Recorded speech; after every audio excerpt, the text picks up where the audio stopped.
దేవుని మాట అనే కార్యక్రమానికి ప్రతి ఒక్కరిని ప్రేమపూర్వకంగా ఆహ్వానిస్తూ ఉన్నానండి. దేవుని పట్ల ప్రతి ఒక్కరికి వందనాలు. సిస్లత యూట్యూబ్ ఛానల్ని సబ్స్క్రైబ్ చేయండి, లైక్ చేయండి, షేర్ చేయండి. మీ యొక్క ప్రేయర్ రిక్వెస్ట్ని కామెంట్ రూపంలో తెలియచేయండి. ఈరోజు దేవుడు మన కొరకు సిద్ధపరిచిన ఆయన శ్రేష్టమైన వాగ్దానం చూద్దామండి. ప్రకటన 3వ అధ్యాయము 8వ వచనము. నీ క్రియలను నేను ఎరుగుదును, నీకున్న శక్తి కొంచెమై ఉండినను నీవు నా వాక్యమును గైకొని నా నామము ఎరుగుననలేదు. ఇదిగో తలుపు నీ ఎదుట తీసి ఉంచి ఉన్నాను, దానిని ఎవడును వేయనేరడు. ఆమేన్. దేవుడి రోజు మనతో మాట్లాడుచున్న మంచి మాట, నీ క్రియలను నేను ఎరుగుదును. ఆమేన్. దేవుడు ఈరోజు నీతో నాతో మాట్లాడుతున్నారు. అమ్మా, నీ క్రియలను నేను ఎరుగుదును. నా కుమారుడా, నీ క్రియలను నేను ఎరుగుదును. ఎవని క్రియలకు తగిన జీతమును వారి కొరకు నేను సిద్ధపరిచిన దేవుడును. ఈరోజు నువ్వున్న పరిస్థితిని చూసి నువ్వు కృంగిపోకు, నేను సమస్తమును చూస్తున్న దేవుడను అని దేవుడు సెలవిస్తూ ఉన్నారు. అంతేకాకుండా దేవుడు అంటూ ఉన్నారు, అమ్మ, నీకున్న శక్తి కొంచెమై ఉన్నా సరే నా వాక్యము గైకొని నా మాట నమ్మి వాక్యానుసారంగా జీవిస్తూ నా నామము ఎరుగననలేదు.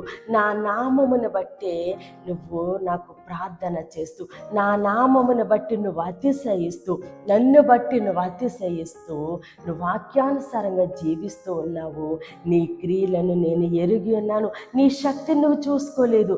నీకున్న శక్తి కొంచెమే. నీకున్న శక్తి చేత ఇది అసాధ్యము అని నీకు తెలుసు. కానీ నా నామమును బట్టి, నా వాక్యమును గైకొని నువ్వు నన్ను వెంబడిస్తూ, నువ్వు నన్ను బట్టి అతిశయిస్తూ ఉండగా, నీ యొక్క నమ్మికను బట్టి, విశ్వాసమును బట్టి నేను నీ జీవితంలో కార్యాలు జరిగిస్తూ ఉన్నాను. ఇంతవరకు ఏ కార్యము కొరకు నువ్వు ఎదురు చూస్తూ ఉన్నావో, ఏ ఆటంకాలు అయితే ఉన్నాయో అవన్నిటిని నేను కొట్టివేసి నేను తలుపులు తెరిచి ఉన్నాను. నీ ఉద్యోగ విషయంలో, వ్యాపార విషయంలో, పరిచర్య విషయంలో, బిడ్డల భవిష్యత్తు విషయంలో, ఆరోగ్య విషయంలో, ఆర్థిక పరిస్థితుల విషయంలో, ఏ విషయంలో నువ్వు ఎదురు చూస్తున్నావో ఆ విషయంలో తలుపులు తెరవబడ్డాయి. నేను తలుపులు తెరవగా దాన్ని మోయగలవాడు ఎవడూనూ లేడు. నేను తలుపులు తెరిచే ఉంచాను. నేను కార్యము చేసి ముగించిన దేవుడును. కాబట్టి దేనిని చూసి నువ్వు చింతపడొద్దు. నీ క్రియలను నేను ఎరుగుదును.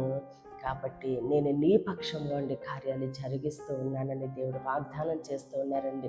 మాట ఇచ్చిన దేవుడు, నమ్మదగిన దేవుడు. మన క్రియలను బట్టి, మన యొక్క విశ్వాసమును బట్టి, వాక్యానుసారంగా మనము జీవిస్తున్న విధానాన్ని బట్టి, దేవుని నామాన్ని బట్టి మనం ఆయన వెంబడిస్తూ అతిశయిస్తూ ఉండగా దేవుడు మన జీవితంలో కార్యాలు జరిగించి మన ఎదుట తలుపులు తెరిచి ఉంచానని వాగ్దానం చేసిన దేవుని బట్టి సమస్త ఘనత, మహిమ, ప్రభావాలు ఆయనకే చెల్లిందామండి. ఈ కొద్ది మాటలు దేవుడు మన వినికిల్లో దీవించి ఆశీర్వదించునుగాక. ఆమెన్. ప్రేర్ చేసుకుందామని అందరూ కన్నులు మూసుకుని ప్రేర్లోకి ఉంచండి.